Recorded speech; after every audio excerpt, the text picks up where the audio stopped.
Shiva, Shiva, Nari,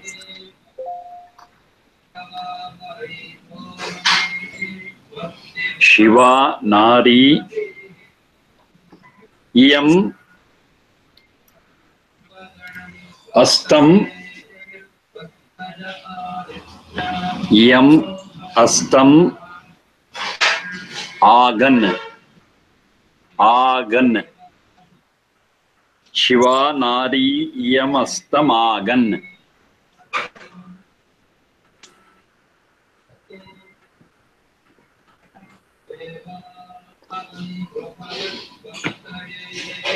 Shiva, Nari, Yam, Astam, Agan. Atharva 14 to 13. 14 to 13.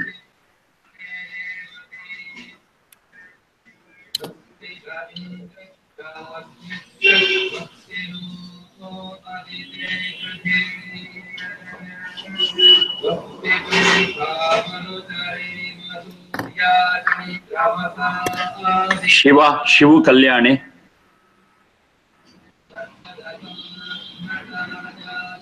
Astam,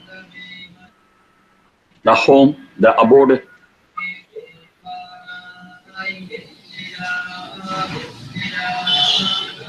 Yamastam, this abode, this home. Nari Agan, Nari the gentle lady, Agan Gamalra Gatav.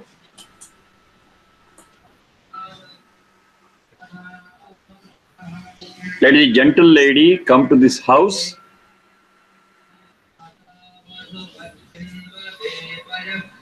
with all positive attitudes. Shiva, Shiva Kalyani.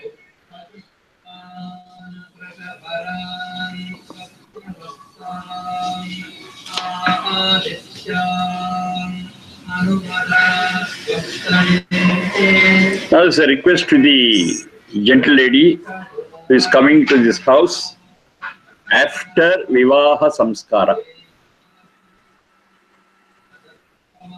after marriage. So the very word Vivaha has got a special meaning. Vaha Prapane, me Vishesha Ritya. So Vivaha Samskara is that phase of life where several responsibilities, several special responsibilities are taken over by the couple.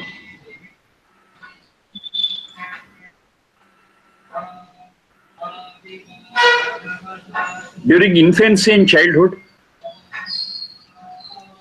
they are free. No responsibilities, no bindings, nothing. Infancy and childhood, it's that free. When they get into adolescence and youth, yes, they are taught how to lead their life. That's a stage of learning. Of course, learning is there throughout. But this Brahmacharya Ashrama is a learning stage full time. Even after that, learning continues till our last breath. Learning has no end. So during that period, they learn. They try to understand what this world is, what this life is. And what all they have learned, they start implementing it from the Grihastha Ashrama. Certain things they implemented during Brahmacharya Ashrama also, but some special things are adopted into their life only at the beginning of the Grihastha Ashrama, the phase of a householder. Now here they are supposed to discharge several special responsibilities. And another very important thing here is, in Brahmacharya Ashrama, they discharge their duties individually. Whereas it comes to Grihastha Ashrama, they have to discharge their responsibilities jointly. Both have to work in coherence. So this working together needs understanding, love, affection, friendship, bondage between the two. Only then their concerted effort will be fruitful. They have to work together. So here it says that a gentle lady, the partner in this joint venture, let she contribute her might for discharging special duties. And I've been telling again and again, though it is addressed to a woman here, the same thing is applicable to a gentleman also, Grihastha also. He also has to discharge his responsibilities. Then only it can work. It's not the total responsibility of the wife only. But of course, her responsibility within the house is main.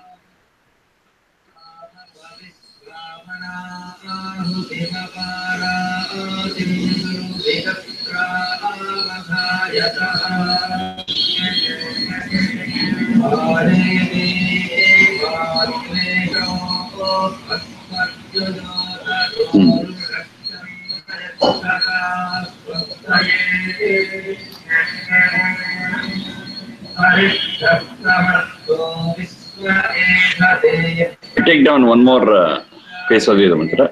Pari Shwajaswa. Pari Shwajaswa.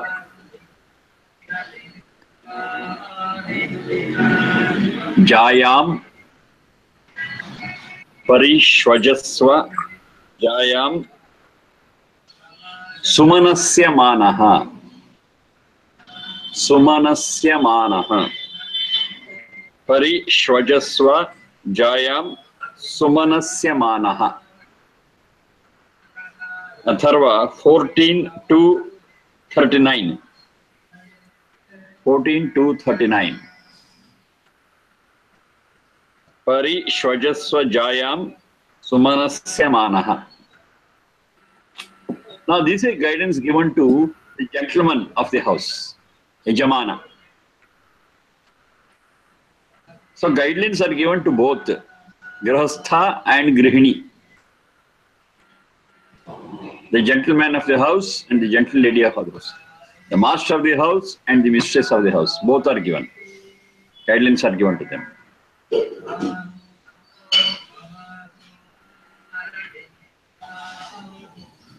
So for balancing it, I'm giving this other piece of the Veda mantra. Parishwajaswa Jayam Sumanasya Manaha. Shwajaswa. Shwanja Alingane. That's the root. Shwanja Alingane. Shwanja Alingane.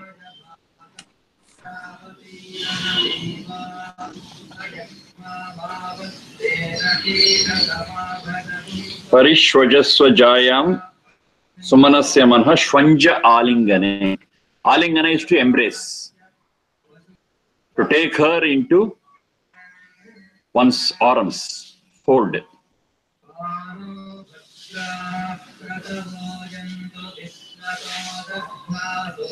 It's a physical act as well as a mental act. Shwanja Alingane is a physical act and also a mental act. Mental act to accommodate her, to consider his partner, and to consider her his better half.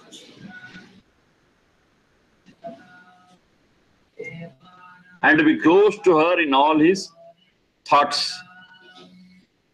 That is Alingane at the psychological state, mental state. Physically embracing her and showing his love towards her, his compassion towards her, of course, that's also there. That's also Alingana embracing. Now here there is a guideline to the Grihastha saying that Jaya is wife. Jaya is wife. Pari in all ways. Pari in all ways. ALL space WAS. In all ways. In all ways, embrace your wife. How? Sumanasya manaha, with a kind and loving heart. Sumanasya manaha, with a loving, caring, good heart. Be one with her. Now both go hand in hand. Shiva Nari Ayamastamagan. Let the gentle lady come to his house with a positive thought, with a good heart.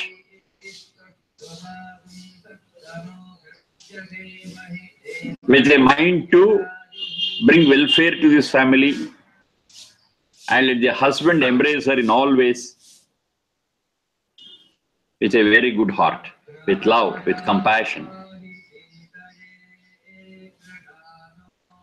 If both happen simultaneously, yes, the bondage between the husband and wife will definitely be strong and they can discharge their duties well.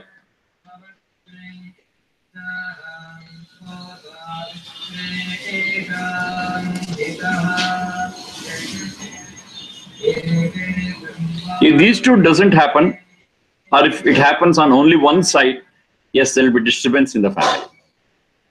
The family will not be comfortable, happiness will not be there in the family, and they cannot discharge their duties in an exemplary way, in a very good way. What are the duties? One very, very special duty exclusively for Grihasthashram is, note down, Avam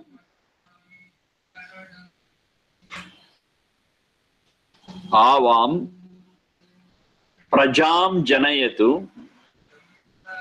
Avam Prajam Janayatu Prajapatihi.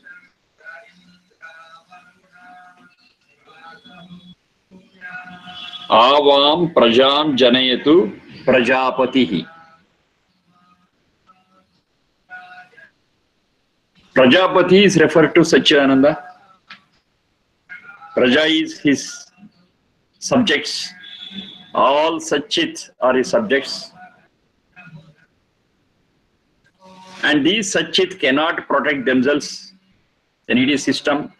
Then a higher power which organizes the system, including that protection. Prajapatihi Pati Parakshane. So that force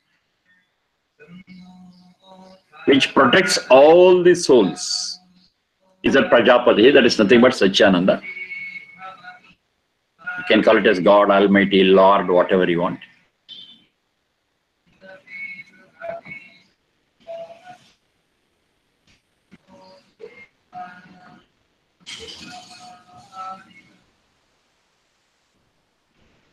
So, that Prajapati, let it grant you with good children. Janayatu, Jani Pradurbhave, let it be the guiding force for you to beget good progeny, good children.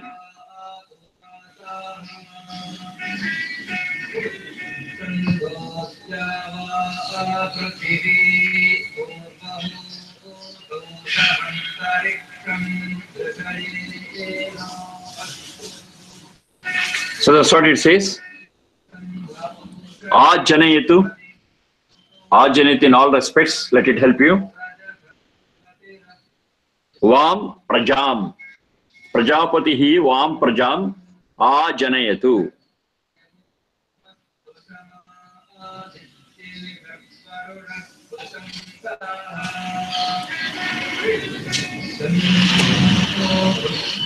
We are under the impression generally that we are the cause of our children. We have to understand a little bit better. Of course, we are the cause of their Sharira Indriya Manas. We as parents, we are the cause of the Sharira Indriya Manas of our children, but not the soul. Soul is an entity which is eternal, which is not created, which is not destroyed. That is in soul, Satchit is an eternity. Now, when we create this Sharira Indriya Manas as parents, as husband and wife, the soul enters into it. And who is the cause for the soul to get into this Sharira Indriya Manas?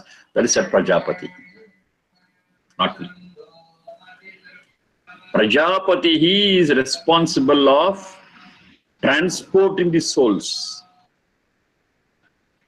transmigration of these souls from one Sharira Indriya Manas to another Sharira Indriya Manas.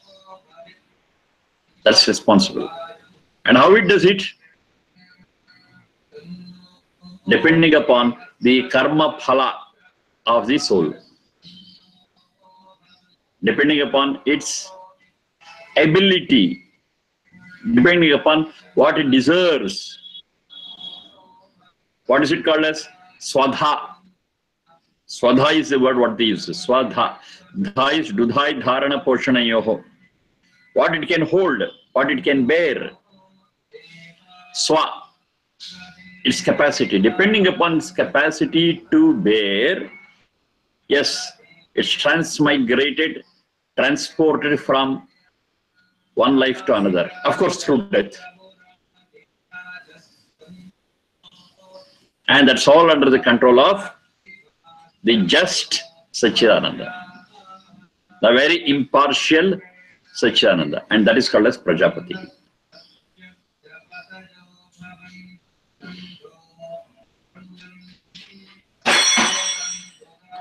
So let that Prajapati, which is behind the transmigration or transportation of souls from one life to another life, let it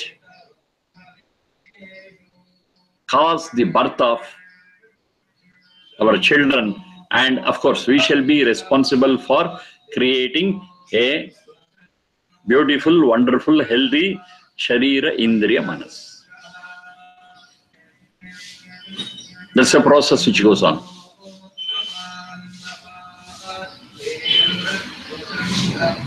The quality of the soul which enters into the Sharira Indriya Manas, what we create, depends upon the quality of Sharira Indriya Manas, what we create. If we create a very good environment in the form of Sharira Indriya Manas, yes, a soul which deserves such wonderful environment will get into. That's the process. That's a system established by Satchidananda. That's Prajapati. If we, because of our carelessness or callousness, be the cause of a moderate or dirty Sharira Indriya Manas, a soul which deserves it will come there. It all depends upon how we manufacture the Sharira Indriya Manas. There is a house and the tenant is sent by Prajapati. And the quality of the tenant depends upon the quality of the house.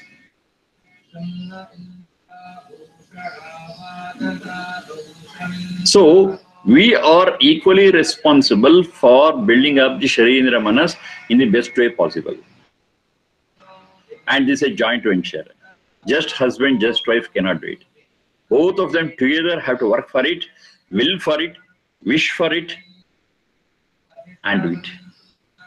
Then they are able to build a wonderful Sharira Indriya Manas, and a suitable soul will enter into it.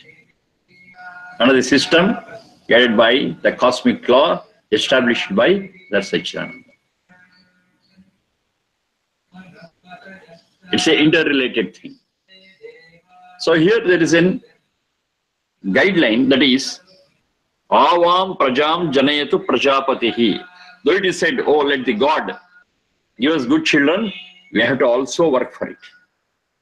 And this is special responsibility or to take upon ourselves in Grihasthashram. In Grihasthashram, that is the primary duty what we have got. To generate, to beget children, progeny. Brahmacharya Ashrama, it is not there. Vanaprastha, it is not there. Sannyasa, definitely it is not there. It's only in Grihasthashram. And it's a joint venture. Both have to work together, not alone.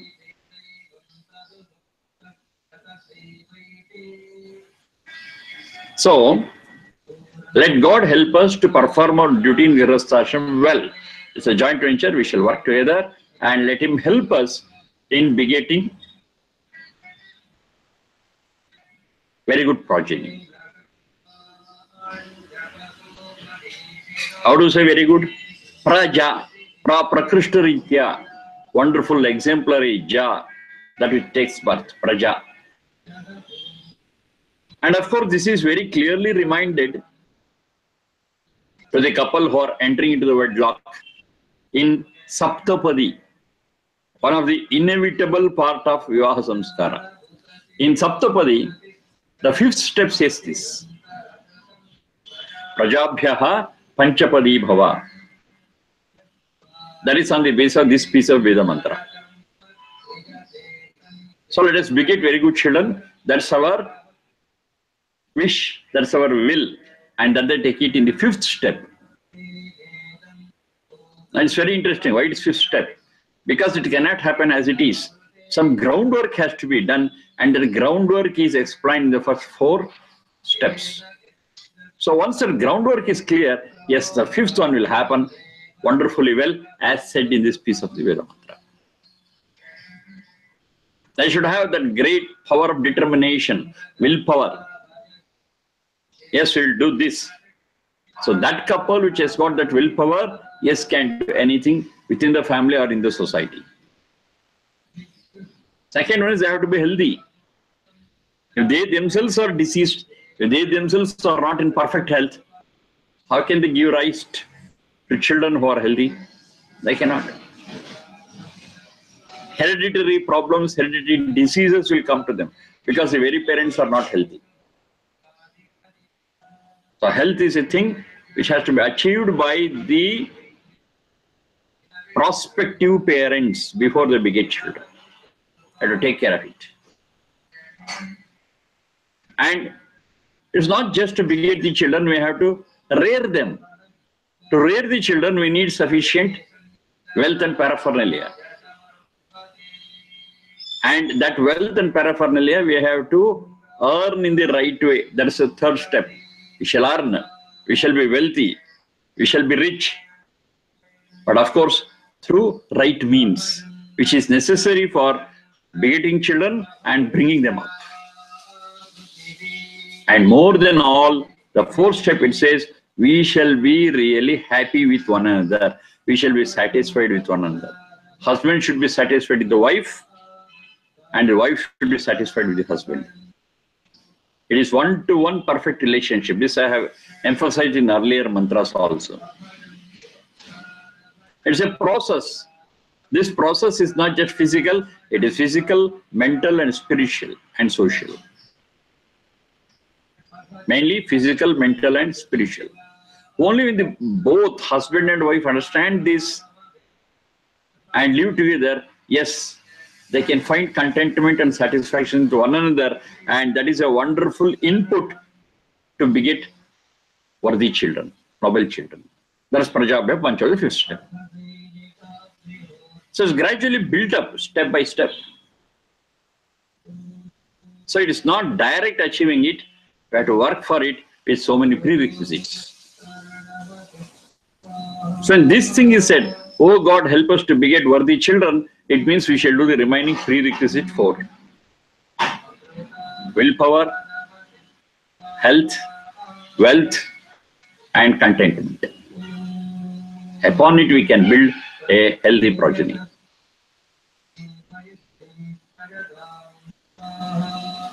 Now all those things are not just in this Veda mantra. I got different complementary Veda mantras with the help of which you understand this particular piece of the Veda mantra, how it can happen. A lot of questions will come, and those questions are answered with several other pieces of the Veda mantra.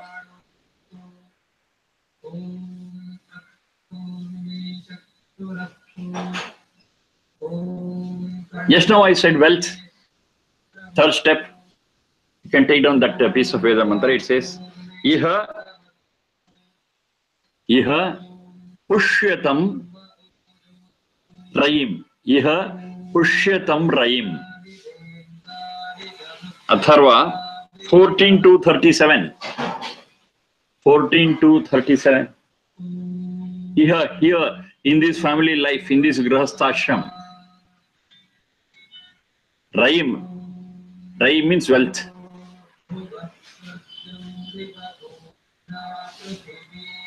Pushyatam,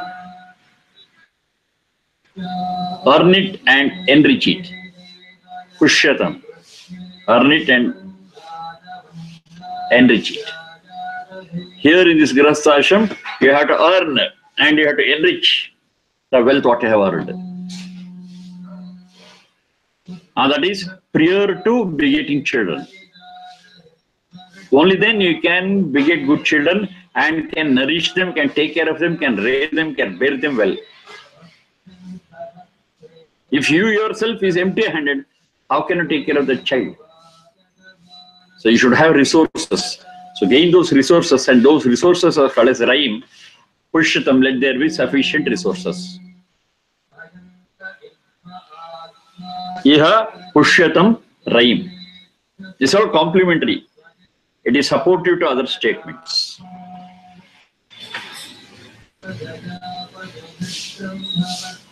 Okay, Raim is okay. Wealth is okay. But just now I said how it should be earned. It should be earned in the right means. Not just by hook or crook. It's not the end that is important. It's a means also which is important. So that is the piece of the Veda mantra. Close by. It says, Raya Vayam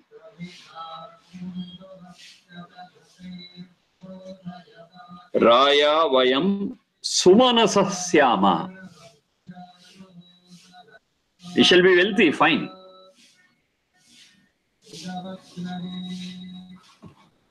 Raya Vayam, we shall be wealthy. Raya Vayam Syama. But how? Sumanasaha. This is very important. It's a good heart. And I say with a good heart we shall be wealthy. It stresses on the means of earning. It's not just earning, it's a means of earning. Let us earn it in the right way and become wealthy. To what extent we become wealthy, that's not important. The means is important, and whatever wealth we get by good means, that itself is great wealth.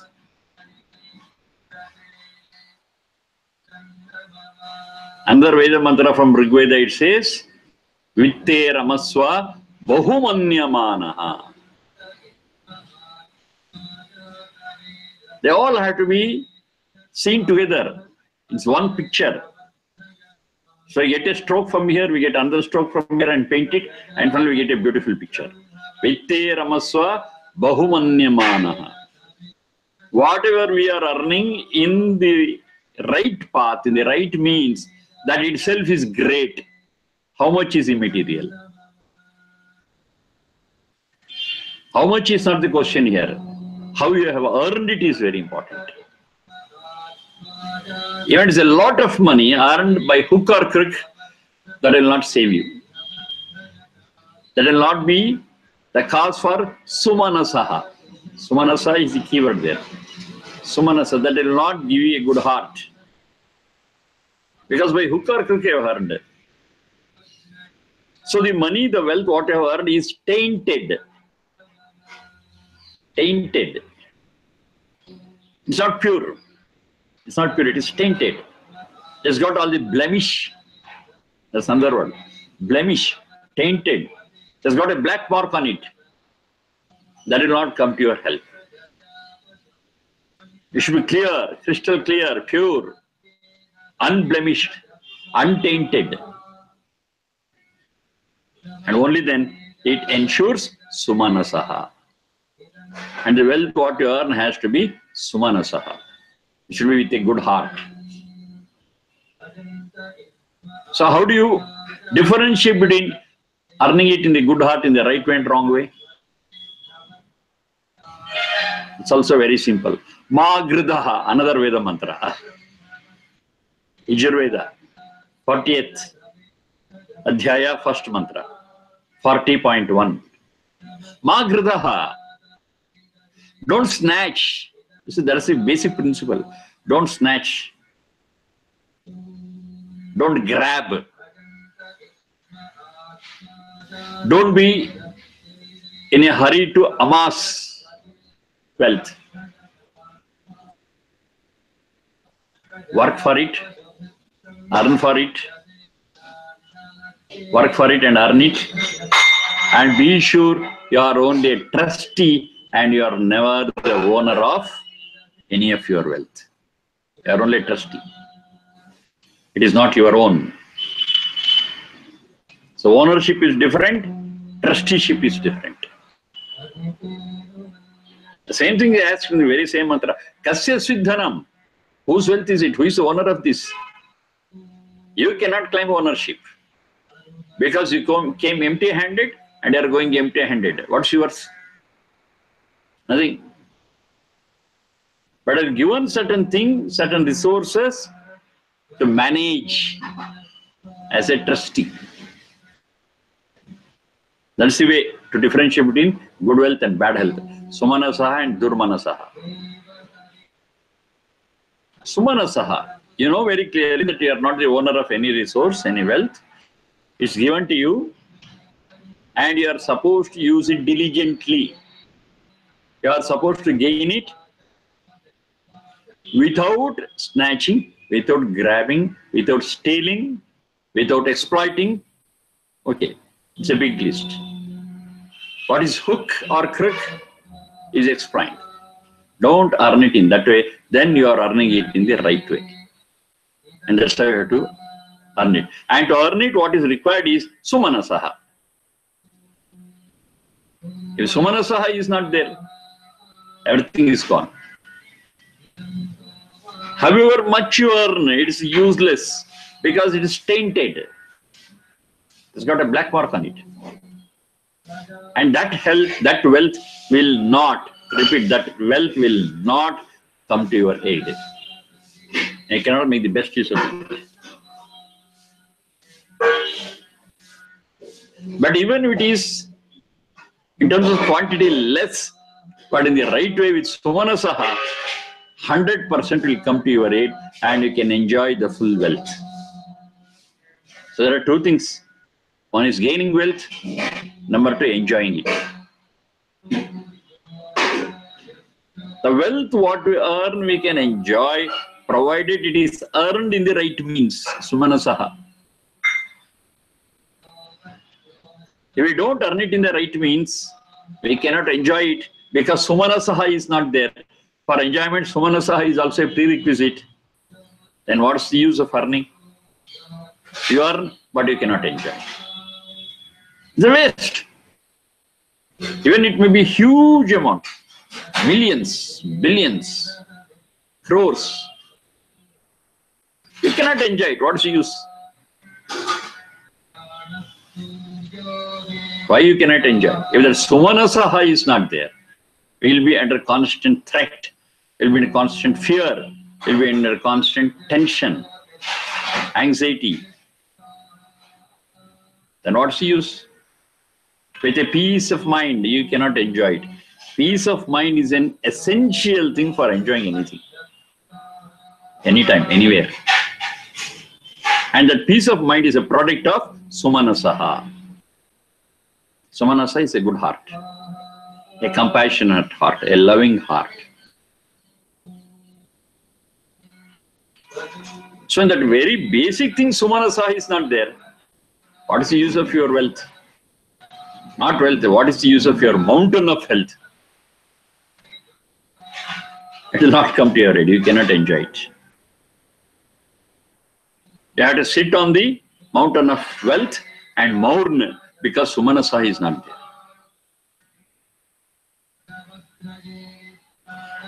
Even if the wealth what you have got is very less, doesn't matter. If there is Sumanasaha, you can enjoy it and be happy and contented. That's the secret of happiness. That's the secret of enjoying wealth. And please note, this secret is same for all, at all places, and at all times. We cannot change it. That's a rule. If you understand and work accordingly, we get the fruits. If you don't do it, we are at loss. Simple. So it stresses on the Sumanasaha. It says, Raya Vayam Sumanasasya. In the course of earning wealth, we shall have that good heart. Ma Kridaha. Don't snatch, don't grab, don't steal.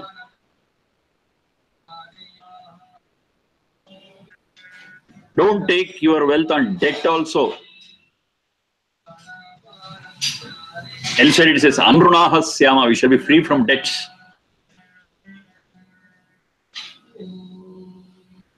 This is there is a small difference between what we earn and debt. In earning, we work first, then take the fruits. In a debt, it's the other way. We take the fruits now and promise to work later.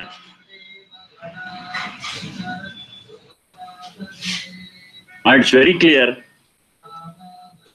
we don't know what happens in the future. We take debt, we promise to work for it later, say our life comes to an end in the middle. What's the effect? We are in debt, we die in debt. We are not able to clear it. And that debt, of course, will be carried forward to next life, and our next life will start from negative balance.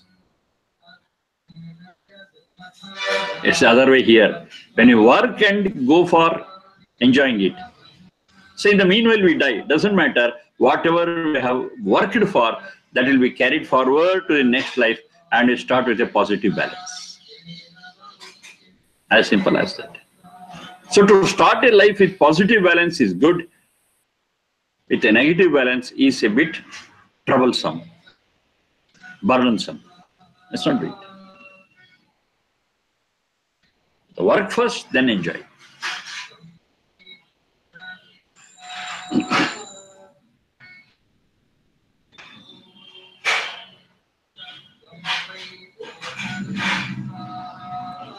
Then another responsibility here in this Vyasams, in this Grahasthashram is Sham no Bhava.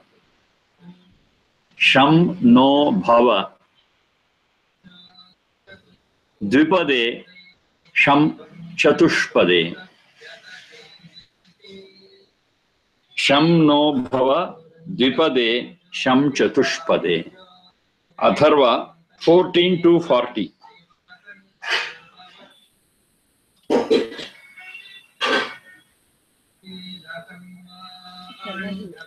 14 to 40. Sham no Bhava Dvipade Chatushpade. Sharma ji. Yes, please. The address for Raya Vayam Sumanasas. Oh, I'll tell you. Raya Vayam Sumanasasyama. That is 14 to 36. 14 to 36. 14th Kanda, 2nd Sukta, 36th Mantra. Now this is 14 to 40. Shamno Bhava Dvipade Chatushpade. Dvipade, those creatures which have two legs, bipeds. Bipeds. Chatushpade, they are creatures with four legs, quadrupeds. Quadrupeds. Of course, we have got many, which have got 6 legs, which have got centipede, many legs. Okay, here it is symbolic. Biped, it refers to human beings, and quadruped refers to all other than human beings. Not exactly 4, many.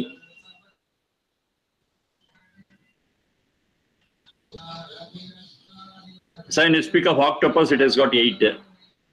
Now should we leave it? No. It's also considered, and all that come under Chatushpade. Another interesting way of understanding this Dvipade and Chatushpade is also there. I shall share it with you. It's very interesting. Now, with this explanation, Chatushpada is a human being, and all non-human creatures, they are all Dvipade. How?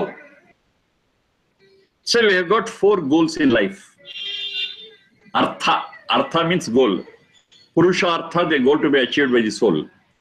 And that is Dharma, Artha, Kama, Moksha. They are 4 in number. Dharma, Artha, Kama, Moksha. Now, ಸ್ವಲ್ಪ ಬಾಗಿಲು ಹಾಕೋಬೇಕು. Now, those who have all the 4 as their goal, Dharma, Artha, Kama, Moksha, they are all human beings. So they are actually Chatushpada. They got 4 tracks to cover. One is Dharma, and the other is Artha, Kama, and Moksha, all the 4. Bagilu hakobeku. Now, who are bipeds? All other creatures who concentrate on only Artha, Kama. They cannot understand Dharma, they cannot visualize Moksha. So they have got only 2 tracks. Artha, Kama. So with this interesting explanation, same thing, the meaning is the same, the final result is the same, but the way of understanding is slightly different. So when it comes to the question of biped, it is human beings, Chatushpada, all other creatures. In another way, those who are following the path of Dharma, Artha, Kama, Moksha, 4, they are Chatushpada, and those who are subject only to Artha and Kama, they are bipeds. That's all other creatures. So here there is no question of counting the number of legs, but the path is considered here. Pada is also path, Padagatau. The legs, the path. So those have got 4 paths to cover, 4 tracks to cover. They are human beings. Those have got only 2, they are other creatures. There is no question of counting of legs. If you count the legs, then biped is human beings, and quadruped is the representative of all other creatures. Either way we can take it. And for all this, Dvipade, Chatushpade, Sham no Bhava. Be loving, be welfare giving. We have to love all creatures, all human beings as well as other creatures. So how do we take it? Elsewhere in other Veda mantra it says, Mitrasya chakshusha sarvani bhutani samikshe. Samikshantam, sorry, there it is Samikshantam. Mitrasyaham chakshusha sarvani bhutani samikshe. I shall look at all other creatures with a very, very friendly view, in a friendly sense. And at all other creatures, all sarvani bhutani, look at me as a friend, consider me as a friend. So friendship is ultimate, Maitri Bhavana is ultimate between all creatures, between men and other creatures.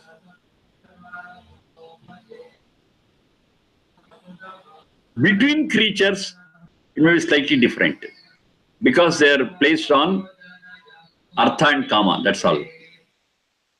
Dharma is not there, Moksha is not there. But for human beings, all are there.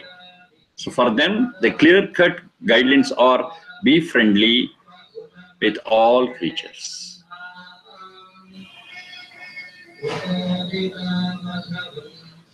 Now just turn a little that side and look at the same sentence Yes, it's very clear that we are all supposed to be vegetarians. Because I cannot kill an animal and fill my stomach and say I love all creatures. They are contradictory. You have to love all creatures. Yes, I have to live and let live all creatures. So non-vegetarianism is totally debarred. It's not there. And to support it, elsewhere it says, Krishincha Sasyancha Manushya Upajivanti. That's another piece of the Veda mantra. Krishincha Sasyancha Manushya Upajivanti. The very food of all human beings upon which they thrive is Krishi and Sasya. Krishi is agriculture, farming. Sasya is vegetation. That's their very support for life. It's very clearly spelled out. Krishincha Sasyancha Manushya Upajivanti. So to go deep into every sentence what is studied and find out all the complementary things. And when you are able to find out such complementary things, you'll be able to understand each of these pieces of Veda mantra well, in depth. And that is the guiding light in our life.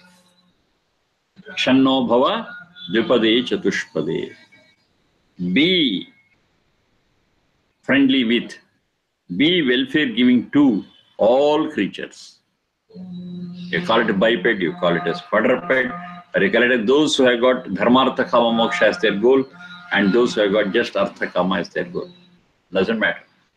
Love all creatures. Over. Be beneficial to all creatures. Be helpful to all creatures. Shanno bhava dvipade chatushpade. To what extent is practicable? One point is clear. As much as we practice, yes, this world will be a better place to live. That is certain. It's 100% or it's 99% or 90%. That's not the issue.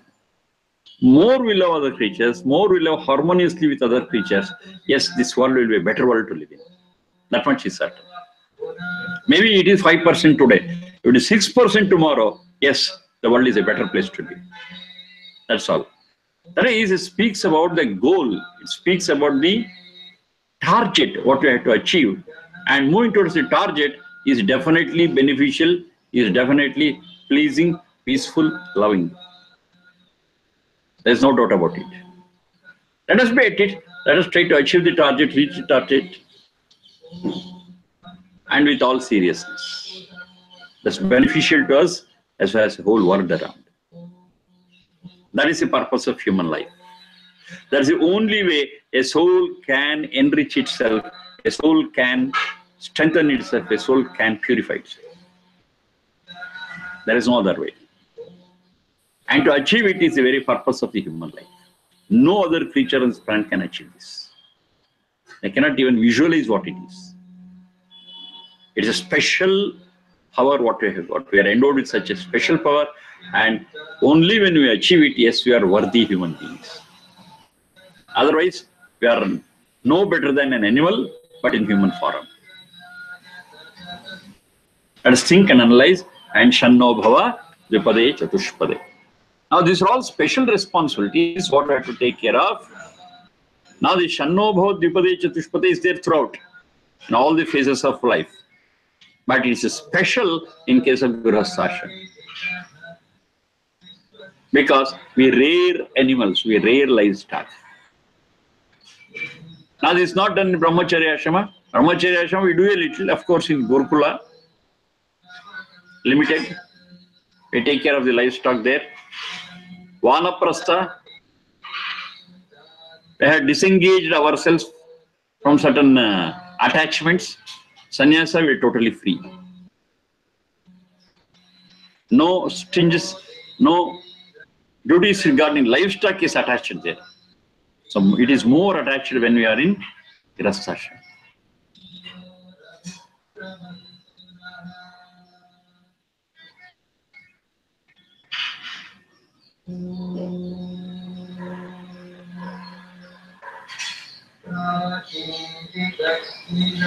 Apasmat. Apasmat. Tama uchchatu. Apasmat tama uchchatu.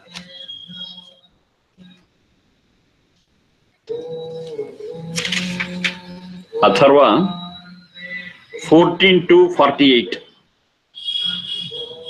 14 to 48. Apasmat tama uchchatu. 14 to 48. Asmat tama apaucchatu. Asmat tama apaucchatu.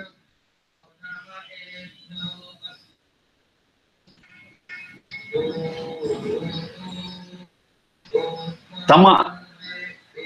Tama. From that only we get this tamas.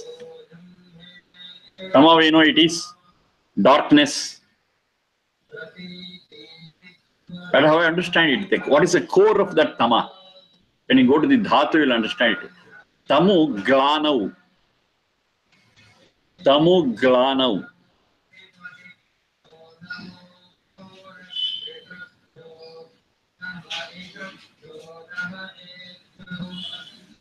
Now, glanau is understood, glani is understood as a state of indecisiveness. Glani is defined as a state of indecisiveness, darkness, not clear, ambiguous, ignorant, uncertain. See, all this, that state is called as a state of glani. And of course, all this happens in darkness. When you are in dark, when there is no light, you are indecisive, you are not clear, you are afraid because what is where and what happens next we don't know because it's all dark. And ignorance, indecisive, we are not able to take any decision, we are not clear about what is what. So Tama has got a broad spectrum of all these things. Indecisiveness to fear and anxiety. And that is called as tamas. In colloquial meaning, it is darkness. In colloquial, it's darkness. Tamu glano, that's the root for it. Now it says, asmat, from us. Tamu, this darkness, this ignorance. Apavachatu, let it go out. Let it go out. That means let us not be in dark at any point of time. At any stage of our life. We shall not be in dark. And what did Upanishads say? It says, Tamasoma Jyotirgamaya. So you shall move from darkness to light. Of course, it's physical light also, but the main thing is let us move from ignorance to knowledge.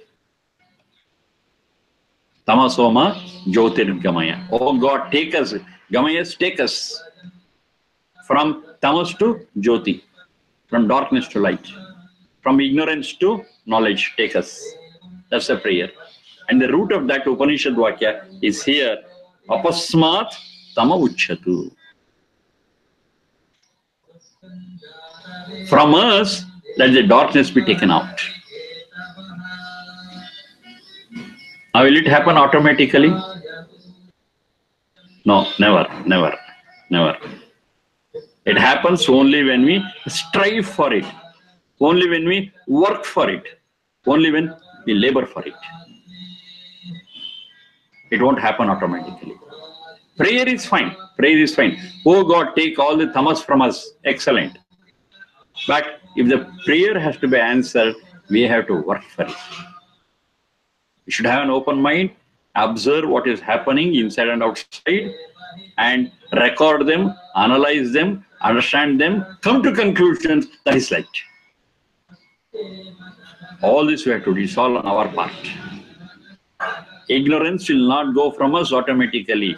Nobody can pull it out of us unless we work for it. Have to do it. The responsibility of kicking out the darkness from us is primarily on us. Of course, there are so many supporting factors, and grace of God is always required. That's fine. But the primary initiative has to be taken at our level. We have to start. We have to start the stone rolling. That's our initiative. Yes, things will happen. We have to decide very clearly, yes, I shall come out of this ignorance. I shall have light in my life, knowledge in my life, and I will do it. Yes, the stone starts rolling, and finally everything will be happy. We'll have a happy ending. Apasmat tama uchyat. Apa asmat apasmat tama uchyat. Uchyat is let it be thrown out. Let us cross over.